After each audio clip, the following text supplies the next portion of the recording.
नमस्कार दोस्तों, OCN network में आपका स्वागत है। मैं हूं ओमकार चौधरी। इसे कहते हैं उद्दंडता की सारी सरहदें पार कर जाना और शायद कुछ बचा नहीं है। जिस तरीके से पूरा मानसून सेशन ही एक तरीके से वॉश आउट कर दिया गया।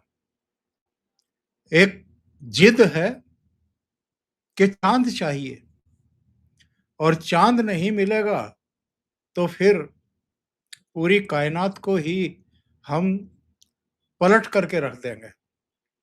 पलट पा रहे हैं कि नहीं पलट पा रहे हैं, लोकतांत्रिक तरीके से जीत पा रहे हैं या नहीं जीत पा रहे हैं, ये तो हमारे आपके सबके सामने है। 100 से ज़्यादा चुनाव अब तक हार चुके हैं। इतना अधिक ठुकराया हुआ कोई राजनेता आज तक भारतीय इतिहास तो छोड़िए, दुनिया के इतिहास में आपने और हमने नहीं देखा है। सर्वाधिक रिजेक्टेड अगर कोई लीडर है तो उसका नाम है राहुल गांधी। लेकिन सर्वाधिक एरोगेंस भी अगर किसी में है तो वो नाम है, जी हाँ, यही। और इनके साथ कौन कौन लगे हुए हैं उन चेहरों पर जरा गौर करिए। और वही बच्चे हैं अब। कुछ और भी वंशवादी चेहरे हैं, लेकिन उनकी शालीनता, उनकी सदाशयता, उनका कुल मिलाकर के आचरण व्यवहार और जो सार्वजनिक जीवन में एक गरिमा और मर्यादा होती है, एक दूसरे के प्रति जो एक सम्मान का भाव होता है, वो हमें दिखाई देता है। और उसके सबसे बड़े उदाहरण हैं शरद पवार।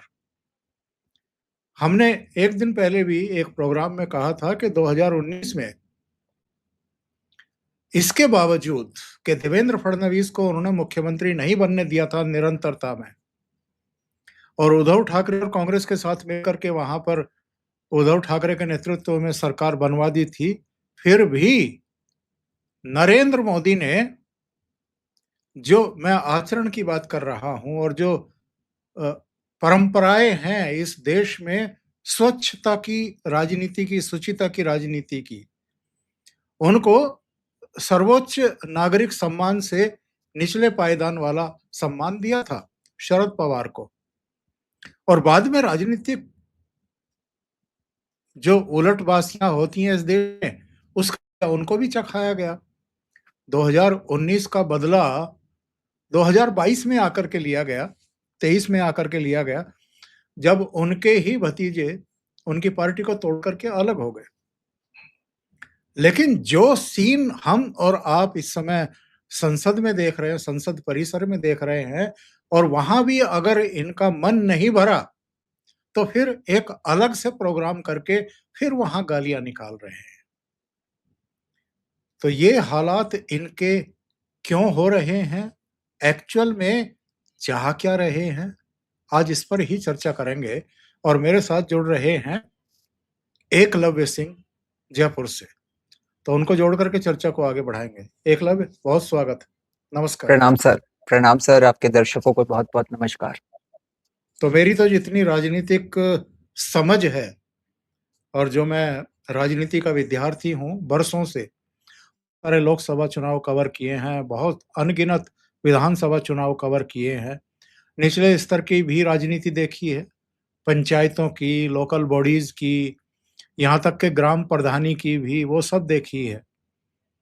लेकिन अगर कोई इतनी निकृष्टता पर उतर आए, इतनी धृष्टता पर, उद्दंडता पर उतर आए, तो फिर तो ऐसा ही लगता है कि उनके मन में बस एक ख्याल है कि अब तो किसी तरीके से यहाँ नेपाल जैसी अराजकता पैदा कर दी जाए।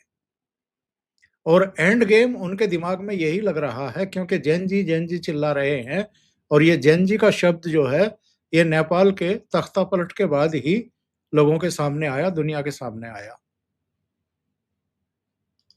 सर, थोड़ा-सा संशोधन है इसमें। मुझे ऐसा लगता है कि वो ये भी समझ चुके हैं कि ये सब करने के बाद भी वो नेपाल जैसी स्थिति भी यहाँ पे नहीं बना पाएँगे। यानी कि वो अराजकता तो फैला सकते हैं, लेकिन उससे सरकार का तख्ता पलट नहीं कर सकते वो यहाँ पे सर। और उसके कारण उनकी जो नकारात्मकता है वो इतनी ज्यादा मतलब अपने चरम पे पहुंच चुकी है कि बस अब उनको बस मतलब उनका चरित्र खुल के लोगों के सामने आ चुका है। आप देखिए सर, वैसे तो कुछ बातें तो आपके दर्शकों ने सुनी होंगी सर आज, कि भाई नरेंद्र मोदी रात को सो नहीं पाता, मोदी और शाह को पागल कर दूंगा, मतलब इस तरह की बातें सर। स्कूल के बच्चे भी जो स्कूल में मतलब एकदम वो जो गुंडे टाइप के जो एकदम चरित्रहीन बच्चे होते हैं, वो सर इस टाइप की बातें करते हैं सर। और जो स्तर इन्होंने जो आज सबसे ज्यादा पार किया, एक मैं समझता हूँ कि एक जो नई चीज थी, वो था सर जो इन्होंने प्रधानमंत्री जी और मेलोनी के संबंध में पर्टिकुलरली बोला सर। देखिए, हमारे देश के प्रधानमंत्री हैं, जो मेलोनी है वो भी एक G7 राष्ट्र की प्रधानमंत्री हैं। तो और कौन से राष्ट्र की? एक ऐसे राष्ट्र की जहां से कि उनकी स्वयं की माताजी का मूल है। तो मुझे लगता है कि इस व्यक्ति ने आज ये दिखा दिया कि मतलब अपने आप से इतने भरे हुए हैं कि ना इनको देश के सम्मान का कोई ख्याल है, ना महिलाओं के सम्मान का कोई ख्याल है। वो मतलब बहते-बहते कुछ भी बोल सकते हैं, किसी के बारे में कुछ भी बोल सकते हैं और ये सोचेंगे भी नहीं कि मुझे आप मैं आज इन्होंने ऐसा स्तर पार कर दिया है सर कि ये जो मैं बोल रहा हूँ ना, अब मेरे चरित्र में ऐसा नहीं है कि मैं कोई मुझसे उम्र में यदि इतना बड़ा हो तो मैं उसको जी नहीं बोलूं, या उसके लिए ऐसा कम से कम बोलूं कि वो सोच रहे हैं। आज तो सर मतलब जी भी बोलने का बिल्कुल भी मन नहीं कर रहा। इतना मतलब गिरा दिया इस व्यक्ति ने स्तर। और मुझे लगता है सर इसके मूल में जो बात है वो यही है कि कोई व्यक्ति मतलब आप सोचिए कि जब वो पैदा हुआ हो तो उस समय से ही उसके मन में भर दिया गया हो कि जो प्रधानमंत्री की कुर्सी है वो तुम्हारा जन्म सिद्ध अधिकार है। लेकिन और देश जो है वो एक तरह से तुम्हारी जागीर है। लेकिन 4 वर्ष उसके शेष रह गए हों एक वरिष्ठ नागरिक बनने में, लेकिन कुर्सी के करीब भी नहीं पहुंच पा रहा हो, तो उसकी मुझे लगता है कि जो नकारात्मकता है उसकी ऐसी पराकाष्ठा हो गई है कि वो एक मानसिक बीमारी बन चुकी है। मुझे लगता है कि राहुल गांधी एक जिसे कहते हैं ना, वो अपने आप को तपस्वी कहते हैं राहुल गांधी। तो तपस्वी राहुल गांधी आध्यात्म के उस स्तर पे पहुंच चुके हैं कि उन्हें अब वोटर क्या सोचेंगे या देश की जनता क्या सोचेगी इसका मोह वो छोड़ चुके हैं। वो सिर्फ अपनी गंदगी फैलाने का जो संकल्प है उसके प्रति पूर्ण रूप से समर्पित हो चुके हैं, मुझे ऐसा लग रहा है। आप देखिए सर कि मुझे लगता है सर ये एक आपको याद होगा एक नारा चलता है काफी समय से, खास करके मोदी जी के को लेके जो ये कांग्रेस का रवैया रहा कि तुम जितना कीचड़ उछालोगे उतना ही कमल खिलेगा। मुझे लगता है राहुल गांधी ने सर कीचड़ को रिप्लेस कर दिया है। अब शायद ये होना चाहिए कि जितना राहुल गांधी बोलेगा उतना ही कमल खिलेगा।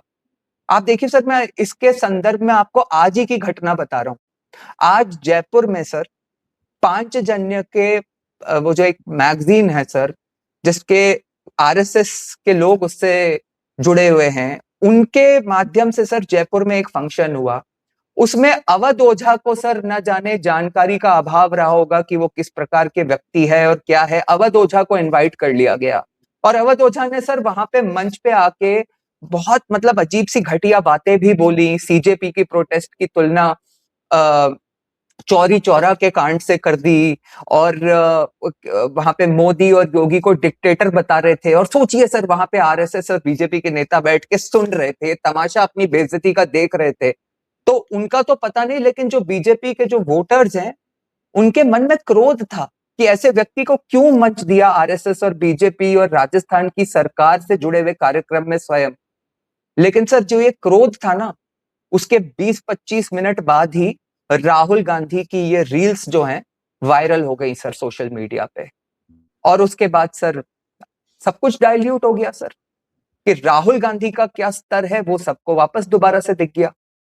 आप देखिए सर कि इनकी मतलब आपको याद होगा सर कि कल या परसों मैं आपको एक बार चर्चा कर रहा था कि इसका नाम राहुल गांधी से बदल के रील गांधी कर देना चाहिए। आज भी जो कार्यक्रम पूरा किया उसमें वही सर 5-7 रील कट जाएंगी 30-30 सेकंड की, और वो फिर वायरल करके अपने वोटर्स को प्लीज करते रहेंगे। और इनके वो जो चेले चपाटे जो इनकी कॉटरी में भरे हुए हैं वो इनको बोलते रहेंगे कि वाह साहब क्या बात करी है, मोदी को हिला दिया, अमित शाह को हिला दिया। एंड जो व्यक्ति अपने आप से इतना फुल हो सर, वो और मतलब और खुश हो जाएगा अपनी कुर्सी पे मतलब बैठ के, जिसको लगता है कि कोई प्रधानमंत्री तो बन सकता है, इसके इस देश की जनता किसी प्रधानमंत्री को तो चुन सकती है, लेकिन वो जो प्रधानमंत्री बना है उसको मेरे इस ये जो देश मेरी जागीर है और उसकी जनता जो गुलाम है, उस गुलाम मेरे उन गुलामों ने ही चुना है। तो वो जो व्यक्ति प्रधानमंत्री है उसके लिए मैं कुछ भी बोल के कर सकता हूँ, कुछ भी दिखा सकता हूँ और मेरा कोई कुछ नहीं बिगाड़ सकता। बस सर इस आदमी के मन में यही भरा हुआ है और कुछ भी नहीं है। और मुझे लगता है कि शायद कहीं न कहीं सर इस देश के भाग्य के लिए शायद ये ठीक ही है एक तरह से, क्योंकि अभी कुछ समय तक हमारे देश को, मेरा तो ऐसा मानना है कि एक मजबूत सरकार की आवश्यकता है और मुझे लगता है कि जब तक राहुल गांधी विपक्ष का एक चेहरा बने रहेंगे, इस देश की सरकार और मजबूत ही बनी रहेगी और मोदी जी, योगी जी, अमित शाह जी, इनको कोई भी कभी हिला नहीं सकता। आपको ऐसा नहीं लगता है कि मोदी जी ने और अमित शाह ने एक ऐसा बड़ा पाप कर दिया है जिससे इन सारे खानदानों की जो अलग-अलग राज्यों में भी सत्ताओं पर वर्चस्व बनाए हुए थे और जो 30-32 खानदान हैं पूरे भारत में, जो कभी विपक्ष में भी रहते हैं, कभी सत्ताओं में आ जाते हैं। उनके जो भ्रष्टाचार की नस थी, उसको दबाया है। उनका जो असली चेहरा है, कारनामा है, उसको उजागर कर दिया है। किसकी ज़रूरत थी इससे पहले कि माँ को ईडी 3 बार समन भेज कर के इंट्रोगेट करे और राहुल गांधी को 5 बार ग्रिल करे, बुला कर के, कोई सपने में भी नहीं सोच सकता था। इसी तरीके से ममता बनर्जी के भतीजे को, उनकी भतीजे की पत्नी को, साली को, वहाँ पर कई दूसरे पॉलिटिशियन को, शरद पवार की नाक के बाल रहे नवाब मलिक से लेकर के अनिल देशमुख तक और उद्धव ठाकरे के प्यारे संजय राउत तक, ऐसे बहुत सारे पॉलिटिशियन हैं जिनकी गर्दन पर हाथ डाला है सीधे मोदी सरकार ने और हमारे फाइनेंस डिपार्टमेंट ने और उसके तहत काम करने वाली एजेंसियों ने। अरविंद केजरीवाल शराब घोटाले में, आबकारी घोटाले में और कई दूसरे मामलों में भी जिस तरीके से एजेंसियों ने इनको दबोचा है, मुख्यमंत्री, उप मुख्यमंत्री को, ये सारे के सारे आपा खो चुके हैं, होशो-हवास खो चुके हैं। देखिए सर, मुझे ऐसा लगता है कि ये डायनेस्टी वाली प्रवृत्ति है, खैर इस पार्टी में तो आप देखें सर कि इस देश के जो पहले प्रधानमंत्री थे, उन्होंने अपनी मर्जी से अपने जीते जी अपनी बेटी को अपनी पार्टी का अध्यक्ष बना दिया, बाद में प्रधानमंत्री बन गई। उस मतलब उन वो जब प्रधानमंत्री रही तो उनका बेटा ही एक तरह से पूरा एडमिनिस्ट्रेशन चलाता था, एक बेटा। उस बेटे की मृत्यु हुई तो दूसरे बेटे को प्रधानमंत्री बना दिया जिसका राजनीति से मतलब कोई वास्ता भी नहीं था। बीच में सर उनकी मृत्यु हुई तो ये वाला बेटा कुछ ज्यादा ही छोटा था तो 2-3 गुलामों को बीच में प्रधानमंत्री रख लिया गया। और उसके बाद जब इस बेटे का नंबर आने वाला था, तो उस समय सर क्या हुआ कि इस देश की जनता में मतलब ये जो भ्रष्टाचार अपने एक ऐसे चरम पे पहुंच चुका था कि बीच में मोदी जी का नंबर लग गया सर। और मोदी जी ने सर इस देश की चेतना को ऐसा जगाया कि और आप देखिए सर कि ये क्यों जागी सर, ये भी बड़ा इंपॉर्टेंट है। ये मन में लोगों के भाव हमेशा से था सर, बस जागृत होने की देर थी कि हम एक लोकतंत्र में हैं लेकिन एक परिवार जो है इस देश को और हमें अपनी, जैसे कहते हैं ना, बकौती समझ के बैठा हुआ है। ये चल रहा था सर इस देश में। तो लोगों को कुछ अपनी पहचान अपने लीडर में देखनी थी सर। ये लोगों के मन में भाव ऑलरेडी था और इसीलिए मुझे हमेशा लगता है सर कि बीजेपी से कभी-कभी नाराजगी हो सकती है, किसी क्षेत्र को लेके, किसी इश्यू को लेके, लेकिन लोग कभी मोदी जी से नाराज नहीं होते सर। और इन लोगों के चक्कर में क्या है सर कि इनकी कभी-कभी किसी पॉलिसी से या किसी कारण से इनके प्रति आकर्षण हो सकता है, लेकिन इनसे व्यक्तिगत रूप से ही लोग इनसे नफरत करने लगे हैं सर। और ये इन सारी सर ये जो पारिवारिक पार्टीज हैं, करीब करीब आप देखेंगे कि इसी तरह का चरित्र है सर। जो और मतलब मुझे अब ऐसा लगने लगा है सर कि, और सर ये भी देखिए कि ये जो लोग कहते हैं ना कि अमित शाह ने डिस्ट्रॉय कर दिया, इन लोगों को मोदी और अमित शाह ने खत्म कर दिया, ये कर दिया, ये क्यों हुआ सर? लोगों ने देखा ना कि सुशासन किसने दिया, कुशासन किसने दिया। और उसके बाद भी क्या हुआ सर कि ये जो पॉलिटिक्स वाली बात भी थी, इस पे भी मैंने एक बार आपसे चर्चा करी थी कि 2019 तक तो मोदी जी एकदम अपने सुशासन के बेसिस पे ही पूरी राजनीति और पूरा अपना प्रशासन चला रहे थे ना। उनको पूरा कॉन्फिडेंस था कि जो मैंने सुशासन दिया है या जो भी मैं कार्य कर रहा हूं, लोगों के उस पर भरोसा है और उसके बलबूते पे मुझे वोट मिलेगा। और 2019 में 300 सीट आई भी। वो तो 2019 में जब महाराष्ट्र में पहली बार इलेक्शन हुए सर, तो उस समय शरद पवार ने ही तो सबसे पहले शिवसेना जैसे अलाय को तोड़ के और चुनौती दी ना इन लोगों को कि मैं दिखाता हूं तो मैं चाणक्य क्या होता है और राजनीति क्या होती है। तो उसके बाद सर अमित शाह ने दिखा दिया सर कि अगर तुम्हें रूल्स ही चेंज करने हैं और बेंड करने हैं राजनीति के और गेम के, तो हम बता देते हैं फिर राजनीति क्या होती है। तो ये सब इनका खुद का करा किराया है सर। और मतलब ये भी सर एक ये जो ईडी वाली बात और ये सब जो होती है, मुझे तो समझ में नहीं आता कि अगर आपके आपके स्केलेटन्स हैं इसीलिए तो आपको डर लगता है ना साहब। मतलब अगर आपके कोई प्रॉब्लम नहीं है तो क्यों ईडी को बदनाम करते रहते हो? क्या उखाड़ लेगी ईडी आपका? क्या उखाड़ लेगी इनकम टैक्स आपका? सर आपको बताऊं, मैं आज का ही एक केस है सर। इतनी सारी घटनाएं हो गई देश में कि इस बात पे किसी का सर ध्यान नहीं गया। आज राहुल गांधी सुप्रीम कोर्ट गए हैं सर। उसका कारण यह है कि आय से अधिक संपत्ति के मामले को लेके इलाहाबाद हाईकोर्ट में सीबीआई को एक नोटिस दिया इलाहाबाद हाईकोर्ट ने कि राहुल गांधी पे जो मामला चल रहा है, इस पे इतनी देरी क्यों कर रहे हो? 20 अगस्त से पहले पहले इसको पेश करो, इसकी फाइनल रिपोर्ट। तो सर ये आज जाके सुप्रीम कोर्ट भागे हैं दिन में 3 बजे कि साहब ये इलाहाबाद हाईकोर्ट में तो मेरे अगेंस्ट नाइंसाफी हो सकती है। अभी मैंने वहां पे प्रयागराज में क्या कहते हैं प्रोग्राम किया था, उसकी वजह से ये एजेंडा चलाया गया है और वहां बीजेपी की सरकार है। इसको सुप्रीम कोर्ट के क्या कहते हैं संरक्षण में दिल्ली हाई कोर्ट में शिफ्ट किया जाए। तो ये तो हालात है सर इन लोगों के। हर जगह मतलब क्या सब जनता इनका पूरा चरित्र देख चुकी है सर।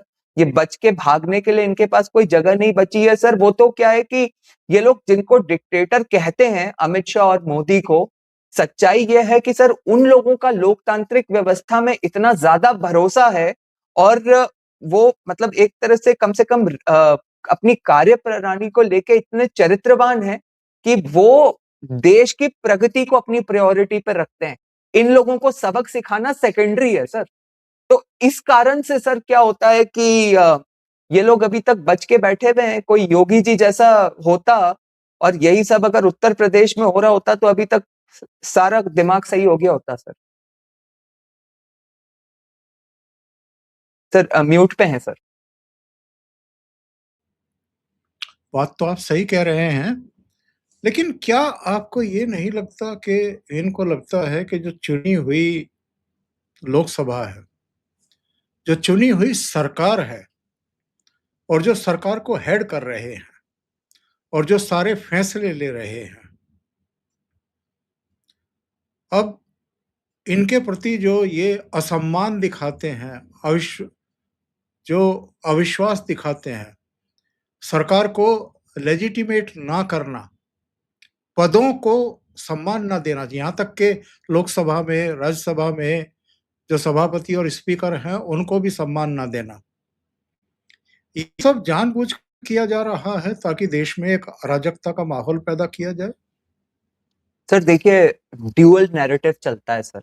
एक तरफ राहुल गांधी है जो इस तरह की राजनीति करके अपने आप को माचो मैन दिखा के कि मैं तो मतलब इस तरह मतलब मैं किसी से नहीं डरता और ये तानाशाह और मैं इनको भगा दूंगा, इनकी नींद हराम कर दूंगा, या अमित शाह तड़ी पार है और मोदी मेलोनी का यार है, और इस तरह की बातें एक तरफ चलती हैं सर।